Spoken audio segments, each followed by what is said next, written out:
Und plötzlich war sie da. Am Freitag des 31. Märzes erschien die neue Michael Jackson Remix-Single zu Say Say Say, produziert und remixed vom DJ Kygo. Grund genug, heute mal auf die Remixe der letzten Jahre zu schauen, und ein paar News habe ich auch mitgebracht. Also viel Spaß!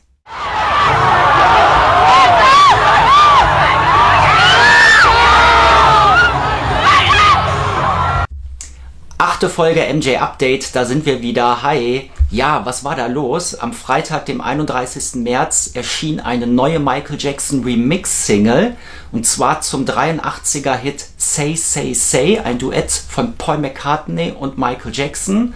Der Song erschien damals auf Paul McCartneys Album Pipes of Peace und war und entstand aus der Zusammenarbeit The Girl Is Mine, weil Paul McCartney auf Michael Jacksons Thriller-Album drauf war, hat im Gegenzug Michael Jackson auch Lieder beigesteuert für sein Album von Paul McCartney.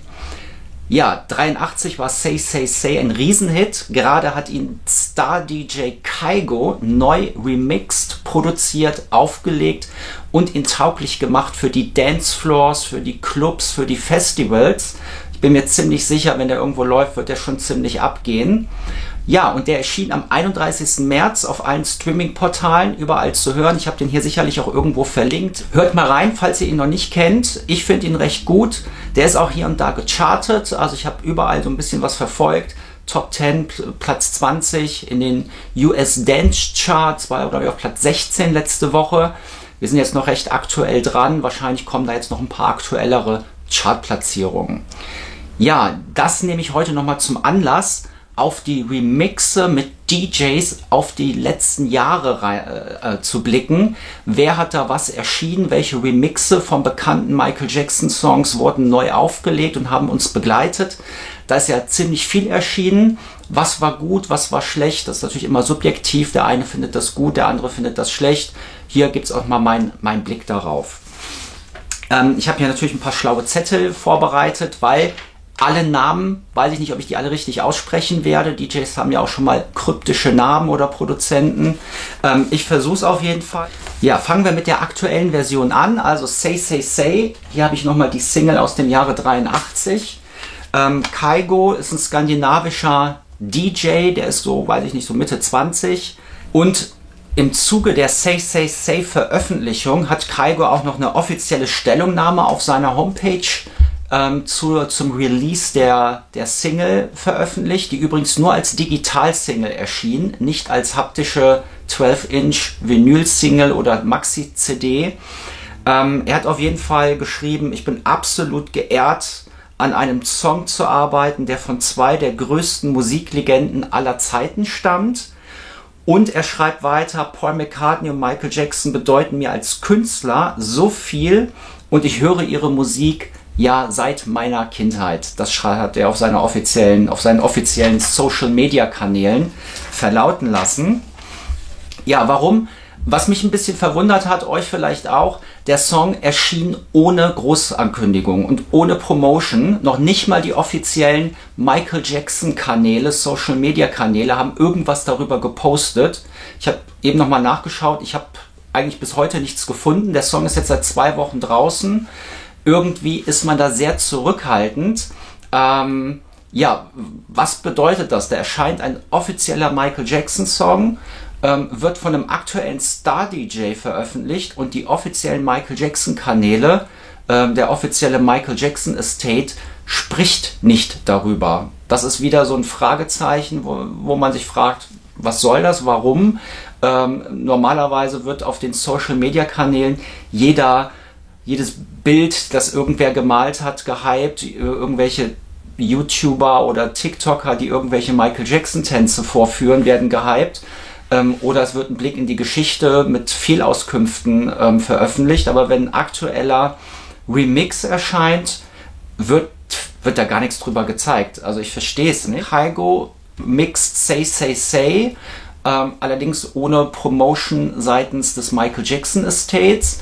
Und im Winter oder nächstes Jahr im Frühling könnte dann der Michael Jackson Biopic in die Kinos kommen. Also da gibt es schon irgendwie so Parallelen, wo ich sagen könnte, okay, das hängt schon damit zusammen. Dieser Say Say Say Remix könnte jetzt quasi schon ein Vorbote der Promo sein, rund um das Biopic. Und im Zuge dessen bin ich gespannt, ob noch mehr kommt, welche Mixe noch folgen und ob die offiziellen Michael Jackson Kanäle das auch irgendwie mal bewerben oder eine Stellungnahme zu beziehen oder was auch immer. Sind wir mal gespannt, was da noch folgt. Wenn wir uns anschauen, Say Say Say wird von Michael Jackson dominiert. Er hat insgesamt rund 20 Textzeilen und Paul McCartney ist nur mit 8 Textzeilen dabei. Ich bin das eben nochmal durchgegangen, habe nochmal geschaut, wer da wie vertreten ist, ob das ausgewogen ist. Man kann schon sagen, Michael Jackson dominiert diese Remix-Version und Paul McCartney ist mit 8 Zeilen da doch eher am Rande drin. Obwohl er natürlich auch zwei richtige Textpassagen auch hat. Michael Jackson dominiert. Er hat auch, ich glaube, 12 Textpassagen und ganz viele Adlibs, Us, Yeahs und Alrights und so weiter sind von Michael mit drin. Insgesamt, ja, dominiert ihn jedenfalls Michael. Ja, gehen wir jetzt mal in die Geschichte der Remixe der letzten Jahre. Ich habe da auch hier ein bisschen was vorbereitet. 2018, am 29. August, wäre Michael Jackson 60 Jahre alt geworden und aus diesem Grunde erschien eine Jubiläumsbox, in der alle Picture-Vinyls seiner regulären Alben reingepackt wurden. Das wurde vom offiziellen Michael Jackson Estate veröffentlicht und im Zuge zu diesem 60. Geburtstag erschien von Mark Ronson, bin mir gerade nicht sicher, Ronson, erschien ein Remix, Diamonds Are Invincible. Das ist ein Mash-up von verschiedenen Michael Jackson Songs. Also ein Mash-up ist eher so, da werden verschiedene Songs reingemischt in einen Song. Und der geht ungefähr 5 Minuten. Ich glaube, da gab es auch nur eine Version von, die ist auch auf Streaming-Portalen zu finden. Das erschien nur als Digitalsong. Und da gab es sozusagen ein Jubiläums-Mash-up von Mark Ronson. Mark Ronson kennt man von Valerie, ein Hit von Amy Winehouse, oder Uptown Funk von Bruno Mars. Also der ist sehr bekannt und arbeitet auch mit sehr vielen anderen Künstlern und Projekten zusammen und ist auch als DJ bekannt. Also dieses Diamonds Are Invincible ist ein cooler Mash-up, in dem verschiedene Michael Jackson Songs verarbeitet werden. Weiter zurück, 2017, 6. September, erschien das Scream-Projekt. Hier habe ich es auch nochmal. Das Scream-Projekt. Hier befinden sich der Blood on the Dance Floor X Dangerous The White Panda Mash-up drauf. Also auch wieder ein Mash-up von bekannten Michael Jackson Songs. Hier wurden eben diese gruseligen Michael Jackson Songs genommen. Blood on the Dance Floor, Dangerous, also gruselig setze ich mal in Anführungszeichen. Displays Hotel ist hier drin, Ghosts wird hier verarbeitet, also eine ganze Reihe verschiedener Songs mit dem Gruselthema. Scream, hier auch das T-Shirt, hatte ja die Idee, alle Halloween-tauglichen Songs auf einer Greatest Hits CD zu vereinen. Und hier war das Projekt The White Panda, das sind, glaube ich, Produzenten, das ist nicht nur einer, das sind, glaube ich, mehrere, bin mir gerade aber auch nicht sicher. Und die haben sich an diesen Blood on the Dance Floor X Dangerous Mash-up dran gemacht. Davon gibt es 2 Versionen, einmal eine Albumversion und es gibt noch eine digitale Veröffentlichung, die 6 Minuten 26 geht, doppelt so lang fast wie die Albumversion. Da gibt es noch die Extended Version und war in den US Dance Club Charts auf Platz 41. Im Zuge des Scream-Projekts erschien auch noch eine weitere digitale Single vom DJ Steve Aoki. Der hat nochmal das Thriller-Lied überarbeitet und hat darauf den Steve Aoki Midnight Hour Remix gemacht. Der erschien nur digital, der ist auch nicht weiter gechartet. Die Version finde ich aber richtig cool. Also beide Versionen finde ich richtig cool. Blood on the Dance Floor X Dangerous, The White Panda Mashup und der Thriller Steve Aoki Midnight Hour Remix sind beides, wie ich finde, gelungene Remixe und gelungene Projekte. Also hört da gerne mal rein. Jetzt machen wir einen kleinen Sprung von 2017 sind wir gerade. Da springen wir zurück ins Jahr 2012.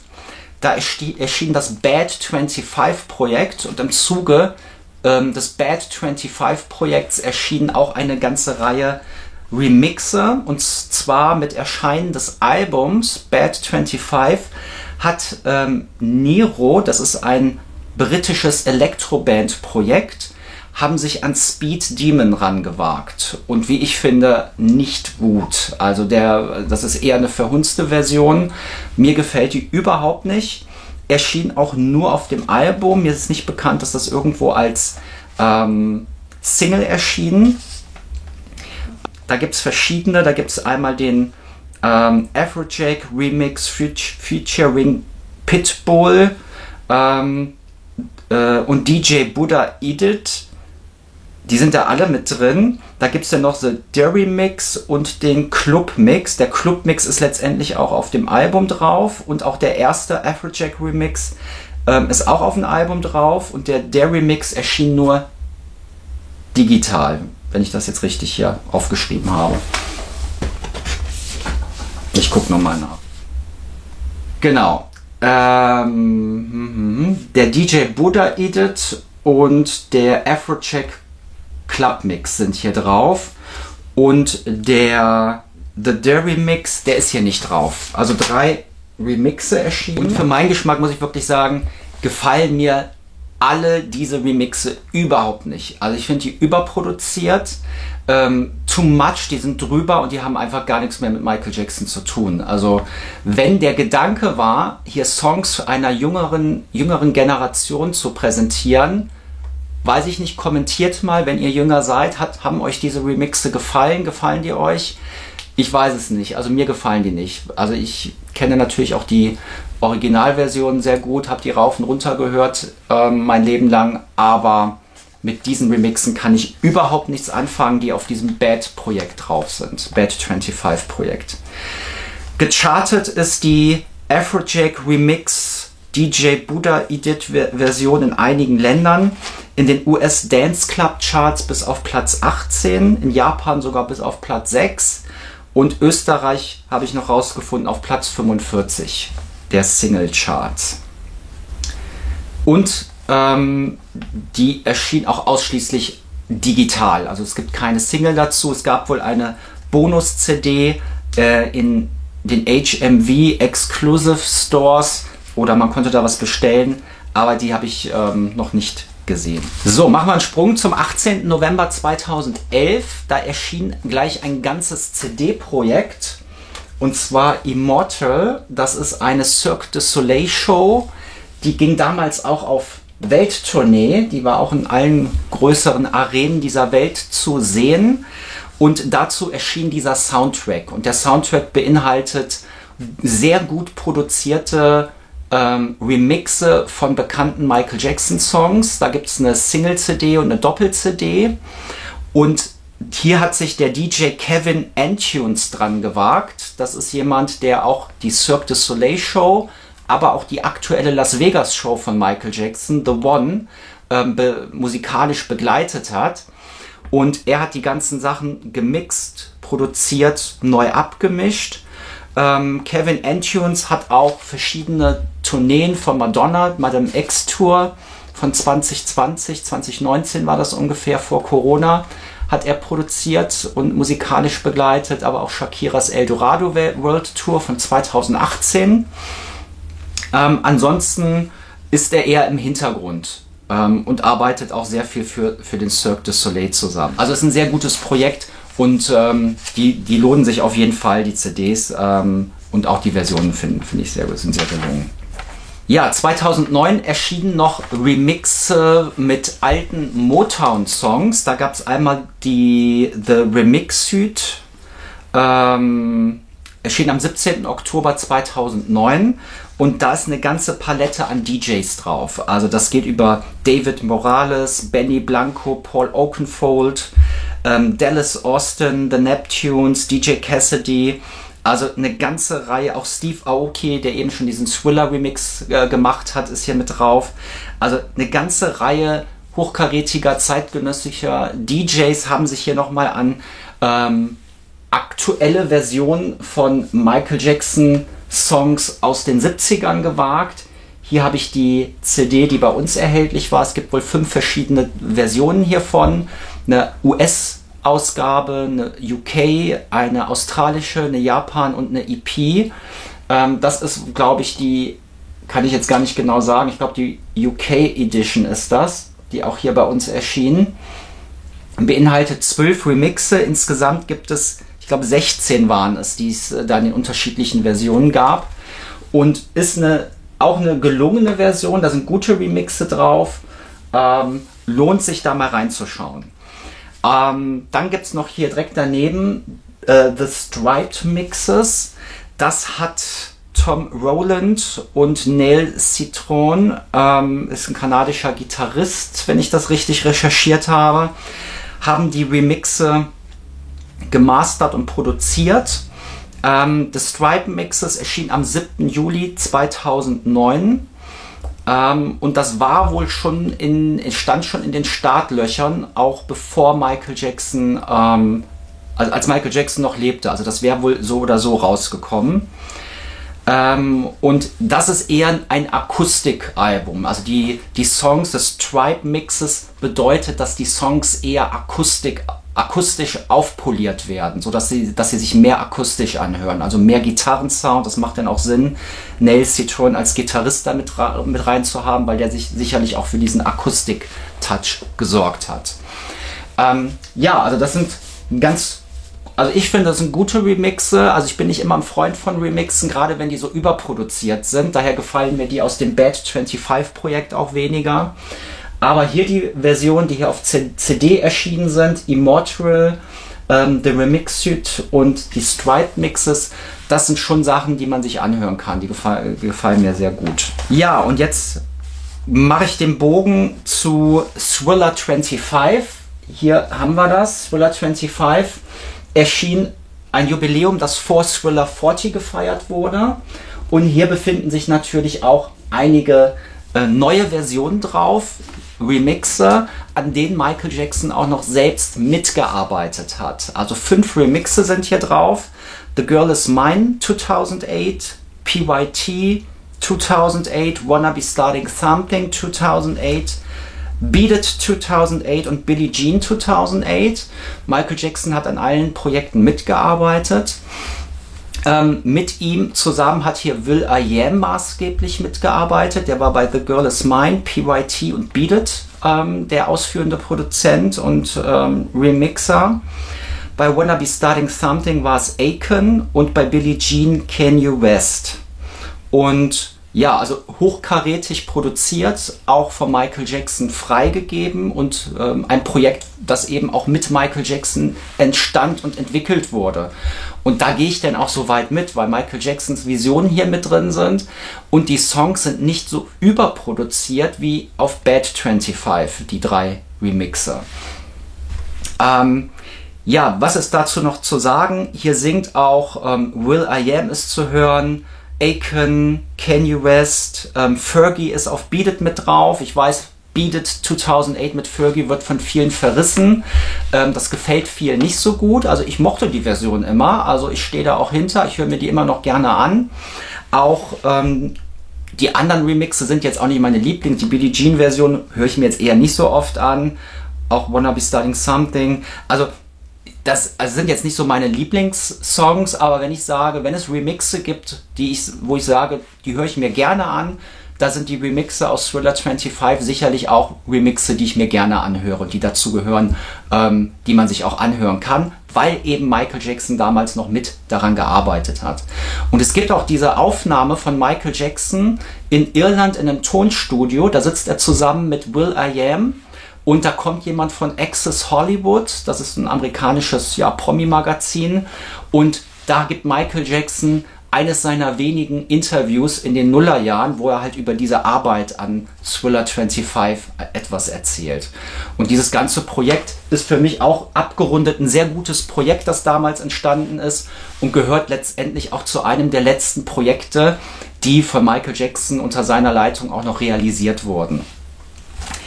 Ja, das Ganze ist natürlich offiziell erschienen als Album, als Vinyl, auf CD, auch digital. Das Album selbst ist auch ein Riesenerfolg gewesen und es hat sich bis heute irgendwas 4 bis 5 Millionen Mal alleine verkauft, wird aber natürlich auch immer in die Sales für das eigentliche Thriller-Album mit reingerechnet.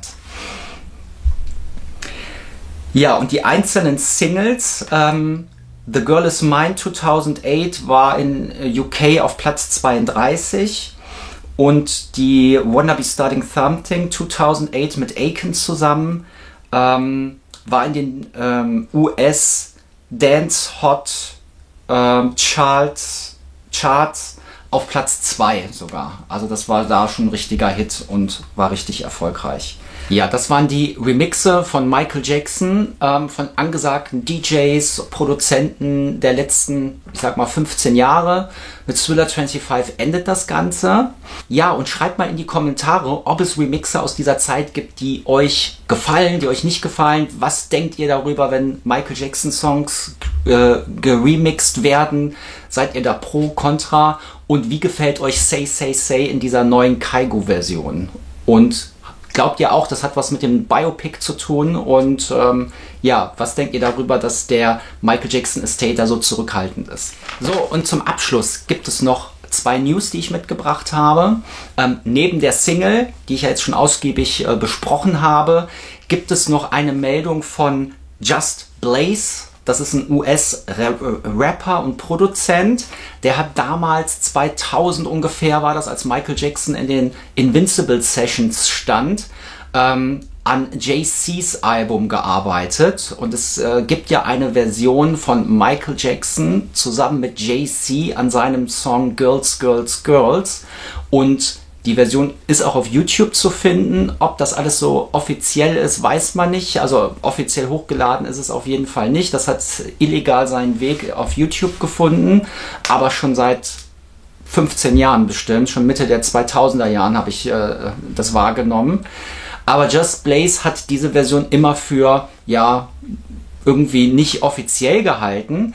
In der Corona-Pandemie hat er aber die Original-Masterbänder dazu gefunden. Und Just Blaze war ein bisschen verwundert darüber, weil er eigentlich immer mit Jay-Z im Studio war und an den Songs gearbeitet hatte. Just Blaze war aber auch mal einen Tag nicht im Studio und dann muss wahrscheinlich an so einem Tag mal Michael um die Ecke geschaut haben und hat zusammen mit Jay-Z ja, an diesem Song Girls, Girls, Girls gearbeitet. Und er hat Textpassagen aufgenommen. Er wurde letztendlich nicht fürs Album verwendet, aber es gibt halt eine Version, die auf YouTube zu finden ist. Also wenn ich die noch finden sollte, verlinke ich die hier mal rein. Schön wäre es natürlich, wenn die auch irgendwann mal offiziell veröffentlicht wird. Ja, aber hier gibt es die offizielle Bestätigung. Es gibt Masterbänder, auf denen Michael Jackson ganz klar zu hören ist. Und damit sollte sich doch irgendwann irgendetwas anfangen lassen. Dann eine Meldung hier aus Deutschland. Es gibt nämlich ein Michael Jackson Event von MJ Events Germany. Da findet am 3. Juni in Köln ein Michael Jackson Conventions, Tanzworkshop, Party statt. Das ganze Projekt nennt sich History Reloaded in Köln. Informationen gibt es auf www.mjeventsgermany.de, da kann man auch Tickets buchen. Und das Besondere ist, an diesem Tanzworkshop nimmt teil Stacey Walker. Stacey Walker ist eine Tänzerin, die mit Michael Jackson zusammen auf der zweiten Leg der History Tour getanzt hat. Sie ist da auch auf Videos zu sehen, die man vom München-Konzert zum Beispiel findet, aber auch andere Konzerte. Und sie war auch bei Ghosts mit im Tanzteam. Da ist sie auch zu sehen als Tänzerin im Ghosts.